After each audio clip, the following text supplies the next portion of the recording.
Om Shanti.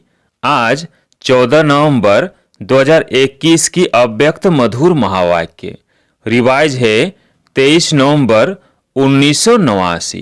Headline है वरदाता को राजी करने की सहज विधि। आज वरदाता बाप अपने वरदानी बच्चों को देख हर्षित हो रहे हैं। वरदाता के बच्चे वरदानी सब बच्चे हैं, लेकिन नंबरवार है। वरदाता सभी बच्चों को वरदानों की झोली भर करके देते हैं। फिर नंबर क्यों? वरदाता देने में नंबरवार नहीं देते हैं, क्योंकि वरदाता के पास अखुट वरदान है। जो जितना लेने चाहे खुला भंडार है। ऐसे खुले भंडार से कई बच्चे सर्व वरदानों से संपन्न बनते हैं और कोई बच्चे यथाशक्ति तथा संपन्न बनते हैं। सबसे ज्यादा झोली भरकर देने में भोलानाथ वरदाता रूप ही है। पहले भी सुनाया है। दाता, भाग्य विधाता और वरदाता, तीनों में से वरदाता रूप से भोले भगवान कहा जाता है, क्योंकि वरदाता बहुत जल्दी राजी हो जाते हैं। सिर्फ राजी करने की विधि जान जाते हो तो सिद्धि अर्थात वरदानों की झोली से संपन्न रहना बहुत सहज है। सबसे सहज विधि वरदाता को राजी करने को जानते हो। उनको सबसे प्रिय कौन लगता है? उनको एक शब्द सबसे प्रिय लगता। जो बच्चे एक वर्ता आदि से अब तक है, वही वरदाता को अति प्रिय है। एक वर्ता अर्थात सिर्फ पवित्रता नहीं, सर्व संबंध से एक व्रता। संकल्प में भी स्वप्न में भी दूजा व्रता न हो। एक व्रता अर्थात सदा वृत्ति में एक हो। दूसरा सदा मेरा तो एक दूसरा न कोई, यह पक्का व्रत लिया हुआ हो। कई बच्चे एक व्रता बनने में बड़ी चतुराई करते हैं। कौन सी चतुराई? बाप को ही मीठी बातें सुनाते कि बाप शिक्षक सदगुरु का मुख्य संबंध तो आपके साथ है, लेकिन साकार शरीरधारी होने के कारण, साकारी दुनिया में चलने के कारण कोई साकारी सखा व सखी सहयोग के लिए, सेवा के लिए, राय सलाह के लिए साकार में जरूर चाहिए, क्योंकि बाप तो निराकार और आकार है। इसलिए सेवा साथी है और तो कुछ नहीं है, क्योंकि निराकारी आकारी मिलन मनाने के लिए स्वयं को भी आकारी निराकारी स्थिति में स्थित होना पड़ता है। वह कभी कभी मुश्किल लगता है। इसलिए समय के लिए साकार साथी चाहिए। जब दिमाग में बहुत बातें भर जाएंगी तो क्या करेंगे? सुनने वाले तो चाहिए ना। एक वर्ता आत्मा के पास ऐसी बोझ की बातें इकट्ठी नहीं होती जो सुनानी पड़े। एक तरफ बाप को बहुत खुश करते हो, बस आप ही सदैव मेरे साथ रहते हो। सदा बाप मेरे साथ है, साथी है। फिर उस समय कहाँ चला जाता है? बाप चला जाता, ये आप किनारे हो जाते हो। हर समय साथ है, वह 6 से 8 घंटा साथ है। वायदा क्या है? साथ है, साथ रहेंगे, साथ चलेंगे। यह वायदा पक्का है ना।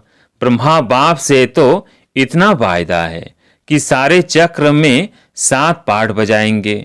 जब ऐसा वायदा है, फिर भी साकार में कोई विशेष साथी चाहिए। बाप दादा के पास सबकी जन्म पत्ती रहती है। बाप के आगे तो कहेंगे आप ही साथी हो। जब परिस्थिति आती है, फिर बाप को ही समझाने लगते कि यह तो होगा ही, इतना तो चाहिए ही। इसको एक व्रता कहेंगे। साथी है तो सब साथी है, कोई विशेष नहीं। इसको कहते हैं एक व्रता। तो वरदाता को ऐसे बच्चे अति प्रिय हैं। ऐसे बच्चों की हर समय की सर्व जिम्मेवारियां वरदाता बाप स्वयं अपने ऊपर उठाते हैं। ऐसी वरदानी आत्माएं हर समय हर परिस्थिति में वरदानों के प्राप्ति संपन्न स्थिति अनुभव करती है और सदा सहज पार करती है और पास विद ऑनर बनती है। जब वरदाता सर्व जिम्मेवारियां उठाने के लिए एवर रेडी है, फिर अपने ऊपर जिम्मेवारी का बोझ क्यों उठाते हो? अपनी जिम्मेवारी समझते हो, तब परिस्थिति में पास विद ऑनर नहीं बनते, लेकिन धक्के से पास होते हो। किसी के साथ का धक्का चाहिए। अगर बैटरी फुल चार्ज नहीं होती तो कार को धक्के से चलाते हैं ना, तो धक्का अकेला तो नहीं देंगे, साथ चाहिए, इसलिए वरदानी नंबरवार बन जाते हैं। तो वरदाता को एक शब्द प्यारा है, एक वर्ता, एक बल एक भरोसा। एक का भरोसा दूजे का बल ऐसा नहीं कहा जाता, एक बल एक भरोसा ही गाया हुआ है। साथ साथ एक मत, न मनमत न परमत, एक रस, न कोई व्यक्ति न वैभव का रस। ऐसे ही एकता एकांत प्रिय, तो एक शब्द ही प्रिय हुआ ना, ऐसे और भी निकालना। बाप इतना भोला है जो एक में ही राजी हो जाता है। ऐसे भोलानाथ वरदाता को राजी करना क्या मुश्किल लगता है। सिर्फ एक का पाठ पक्का करो, 5 से 7 में जाने की जरूरत नहीं है। वरदाता को राजी करने वाले अमृत वेले से रात तक हर दिनचर्या के कर्म में वरदानों से ही पलते हैं, चलते हैं और उड़ते हैं। ऐसे वरदानी आत्माओं को कभी कोई मुश्किल, चाहे मन से चाहे संबंध संपर्क से, अनुभव नहीं होगी। हर संकल्प में, हर सेकंड, हर कर्म में, हर कदम में वरदाता और वरदान सदा समीप सम्मुख साकार रूप में अनुभव होगा। वह ऐसे अनुभव करेगा जैसे साकार में बात कर रहे हैं, उनको मेहनत अनुभव नहीं होगी। ऐसे वरदानी आत्माओं को यह विशेष वरदान प्राप्त होता है जो वह निराकार आकार को जैसे साकार अनुभव कर सकते हैं। ऐसे वरदानियों के आगे हजूर सदा हाजिर है। सुना, वरदाता को राजी करने की विधि और सिद्धि सेकंड में कर सकते हो, सिर्फ एक में दो नहीं मिलाना। बस फिर सुनाएंगे एक के पाठ का विस्तार। बाप दादा के पास सभी बच्चों के चरित्र भी है तो चतुराई भी है। रिजल्ट तो सारी बाप दादा के पास है ना। चतुराई की बातें भी बहुत इकट्ठी है, नई नई बातें सुनाते हैं, सुनते रहते हैं। सिर्फ बाप दादा नाम नहीं लेते हैं, इसलिए समझते हैं बाप को मालूम नहीं पड़ता, फिर भी चांस देते रहते हैं। बाप समझते हैं बच्चे रियल समझ से भोले हैं, तैसे भोले नहीं बनो। अच्छा, विदेश का भी चक्र लगाकर बच्चे पहुंच गए हैं। जानकी दादी, डॉक्टर निर्मला और जगदीश भाई विदेश का चक्र लगाकर आए हैं। अच्छी रिजल्ट है और सदा ही सेवा की सफलता में वृद्धि होनी है। यूएन का भी विशेष सेवा के कार्य में संबंध है। नाम उन्हों का, काम तो आपका हो ही रहा है। आत्माओं को सहज संदेश पहुंच जाए, यह काम आपका हो रहा है। तुआ का भी प्रोग्राम अच्छा हुआ, रसिया भी रहा हुआ था, उनको भी आना ही था। बाप दादा ने तो पहले ही सफलता का याद प्यार दे दिया था। भारत के एम्बेसडर बनकर गए तो भारत का नाम वाला हुआ ना। चक्रवर्ती बन चक्र लगाने में मजा आता है ना। कितनी दुआएं जमा करके आए। निर्मल आश्रम, डॉक्टर निर्मला भी चक्र ही लगाती रहती है। वैसे तो सब सेवा में लगे हुए हैं, लेकिन समय के प्रमाण विशेष सेवा होती तो विशेष सेवा की मुबारक देते हैं। सेवा के बिना तो रह नहीं सकते हो। लंदन, अमेरिका, अफ्रीका और ऑस्ट्रेलिया, आप लोगों ने यह 4 जोन बनाए हैं ना। 5वां है भारत। भारत वालों को पहले चांस मिला है मिलने का। जो करके आए और जो आगे करेंगे सब अच्छा है और सदा ही अच्छा रहेगा। चारों ही जोन के सभी डबल विदेशी बच्चों को आज विशेष याद प्यार दे रहे हैं। रसिया भी एशिया में आ जाता है। सेवा का रेस्पॉन्ड अच्छा मिल रहा है, हिम्मत भी अच्छी है तो मदद भी मिल रही है और मिलती रहेगी। भारत में भी अभी विशाल प्रोग्राम करने का प्लान बना रहे हैं। एक एक को विशेषता और सेवा की लगन में मगन रहने का मुबारक और याद प्यार।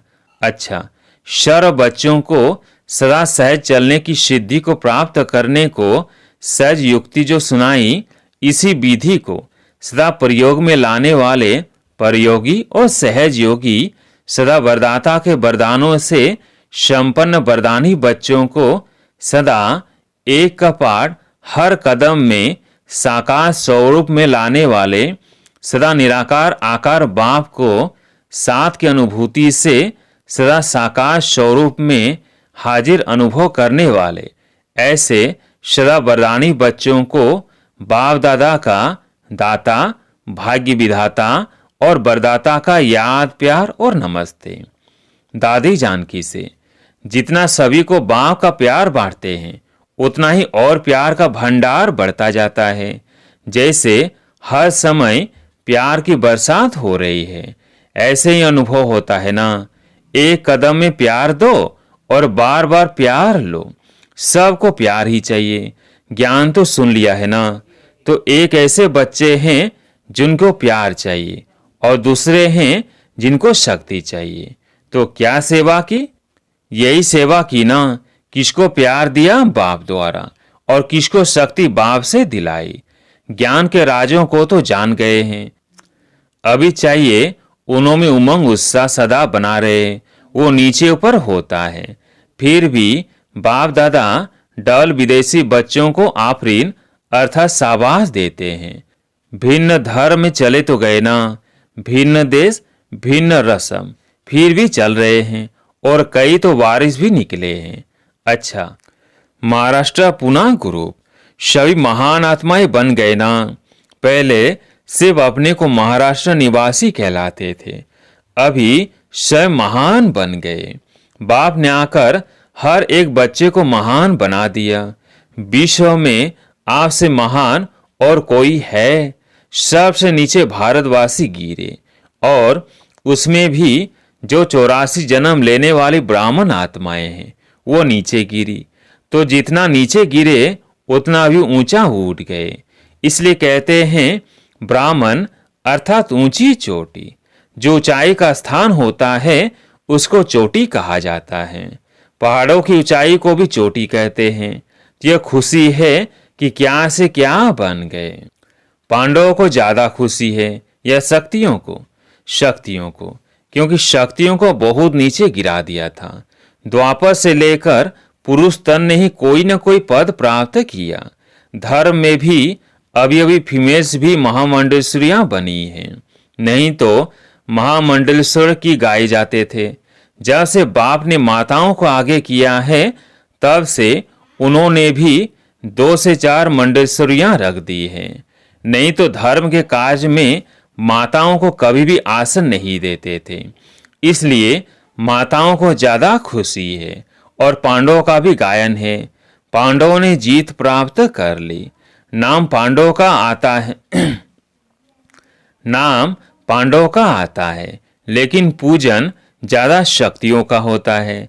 पहले गुरुओं का कर चुके हैं, अभी शक्तियों का करते हैं। जागरण गणेश व हनुमान का नहीं करते, शक्तियों का करते हैं। क्योंकि शक्तियां अभी खुद जग गई हैं, तो शक्तियां अपनी शक्ति रूप में रहती हैं। तो शक्तियां अपनी शक्ति रूप में रहती है ना, या कभी कभी कमजोर बन जाती है। माताओं को देख के संबंध का मोह कमजोर करता है। थोड़ा थोड़ा बाल बच्चों में, पोत्रे धोत्रों में मोह होता है। और पांडवों को कौन सी बात कमजोर करती है? पांडवों में अहंकार के कारण क्रोध जल्दी आता है। लेकिन अब तो जीत गई हो ना। लेकिन अब तो जीत हो गई ना। अब तो शांत स्वरूप पांडव हो गए और माताएं निर्मोही हो गई। दुनिया कहे कि माताओं में मोह होता है और आप चैलेंज करो कि हम माताएं निर्मोही हैं। ऐसे ही पांडव भी शांत स्वरूप, कोई भी आए तो यह कमाल के गीत गाए कि सब इतने शांत स्वरूप बन गए हैं जो क्रोध का अंश मात्र भी दिखाई नहीं देता, नैन चैन तक भी नहीं आवे। कई ऐसे कहते हैं क्रोध तो नहीं है, थोड़ा जोश आता है। तो वह क्या हुआ? वह भी क्रोध का ही अंश हुआ ना। तो पांडव विजयी है, अर्थात बिल्कुल संकल्प में भी शांत, बोल और कर्म में भी शांत स्वरूप। माताएं सारे विश्व के आगे अपना निर्मोही रूप दिखाओ। लोग तो समझते हैं यह असंभव है, और आप कहते हो संभव भी है और बहुत सहज भी है। लक्ष्य रखो तो लक्षण जरूर आएंगे। जैसी स्मृति वैसी स्थिति हो जाएगी। धरनी में माता पिता के प्यार का पानी पड़ा हुआ है, इसलिए फल सहज निकल रहा है। अच्छा है, बाप दादा सेवा और सौन्नति दोनों को देख करके खुश होते हैं, सिर्फ सेवा को देख करके नहीं। जितनी सेवा में वृद्धि उतनी सौन्नति में भी दोनों साथ साथ हो। कोई इच्छा नहीं, जब आप ही सब मिलता है। जब आप ही सब मिलता है तो इच्छा क्या रखे। बिना कहे बिना मांगे इतना मिल गया है जो मांगने की इच्छा की आवश्यकता नहीं। तो ऐसे संतुष्ट होना, यही टाइटल अपना स्मृति में रखना कि संतुष्ट है और सर्व को संतुष्ट कर प्राप्ति स्वरूप बनाने वाले हैं। तो संतुष्ट रहना और संतुष्ट करना, यह विशेष वरदान, असंतुष्टता का नाम निशान नहीं। अच्छा, गुजरात ग्रुप ब्राह्मण जीवन में लास्ट जन्म होने के कारण शरीर से चाहे कितने भी कमजोर हैं या बीमार है, चल सकते हैं व नहीं भी चल सकते हैं, लेकिन मन को उड़ाने के लिए पंख दे दिए हैं। शरीर से चल नहीं सकते, लेकिन मन से उड़ तो सकते हैं ना, क्योंकि बाप दादा जानते हैं कि 63 जन्म भटकते भटकते कमजोर हो गए, शरीर तमोगुणी हो गए हैं, तो कमजोर हो गए, बीमार हो गए। लेकिन मन सबका दुरुस्त है। शरीर में तंदुरुस्त नहीं भी, लेकिन मन में तो बीमार कोई नहीं है ना। मन सबका पंखों से उड़ने वाला है। पावरफुल मन की निशानी सेकंड में जहां चाहे वहां पहुंच जाए। ऐसे पावरफुल हो या कभी कमजोर हो जाते हो, मन को जब उड़ना आ गया, प्रैक्टिस हो गई, तो सेकंड में जहां चाहे वहां पहुंच सकता है। अभी अभी साकार वतन में, अभी अभी परमधाम में 1 सेकंड की रफ्तार है। तो ऐसी तेज रफ्तार है। सदा अपने भाग्य के गीत गाते उड़ते रहो। सदैव अमृत वेले अपने भाग्य की कोई न कोई बात स्मृति में रखो। अनेक प्रकार के भाग्य मिले हैं, अनेक प्रकार की प्राप्तियां हुई हैं। कभी किसी प्राप्ति को सामने रखो, कभी किसी प्राप्ति को रखो, तो बहुत रमणीक पुरुषार्थ रहेगा। कई पुरुषार्थ में अपने को बोर नहीं समझेंगे, नवीनता अनुभव करेंगे। नहीं तो कई बच्चे कहते हैं बस आत्मा हूं, शिव बाबा का बच्चा हूं, यह तो सदैव कहते ही रहते हैं। लेकिन मुझ आत्मा को बाप ने क्या क्या भाग्य दिया है, क्या क्या टाइटल दिए हैं, क्या क्या खजाना दिया है, ऐसे भिन्न भिन्न स्मृतियां रखो, लिस्ट निकालो। स्मृतियों की कितनी बड़ी लिस्ट है। कभी खजानों की स्मृतियां रखो, कभी शक्तियों की स्मृतियां रखो, कभी गुणों की रखो, कभी ज्ञान की रखो, कभी टाइटल को रखो। वैरायटी में सदैव मनोरंजन हो जाता है। कभी भी मनोरंजन का प्रोग्राम होगा तो वैरायटी डांस होगी, वैरायटी खाना होगा, वैरायटी लोगों से मिलना होगा, तब तो मनोरंजन होता है ना। तो यह भी सदा मनोरंजन में रहने के लिए वैरायटी प्रकार की बातें सोचो। अच्छा, आज प्यारे मीठे बाबा का वरदान, कैचिंग पावर द्वारा अपने असली संस्कारों को कैच कर उनका स्वरूप बनने वाले शक्तिशाली भव। कैचिंग पावर द्वारा अपने असली संस्कारों को कैच कर उनका स्वरूप बनने वाले शक्तिशाली भव। पुरुषार्थ का मुख्य आधार कैचिंग पावर है। जैसे साइंसदान बहुत पहले के साउंड को कैच करते हैं, ऐसे आप साइलेंस की शक्ति से अपने आदि दैवी संस्कार कैच करो। इसके लिए सदैव यही स्मृति रहे कि मैं यही था और फिर बन रहा हूं। जितना उन संस्कारों को कैच करेंगे उतना उसका स्वरूप बनेंगे। 5000 वर्ष की बात इतनी स्पष्ट अनुभव में आए जैसे कल की बात है। अपनी स्मृति को इतना श्रेष्ठ और स्पष्ट बनाओ, तब शक्तिशाली बनेंगे। आज का स्लोगन है, ब्राह्मण जीवन का श्वास खुशी है। शरीर भर चला जाए लेकिन खुशी न जाए। ब्राह्मण जीवन का श्वास खुशी है। शरीर भर चला जाए लेकिन खुशी ना जाए। अच्छा, ओम शांति।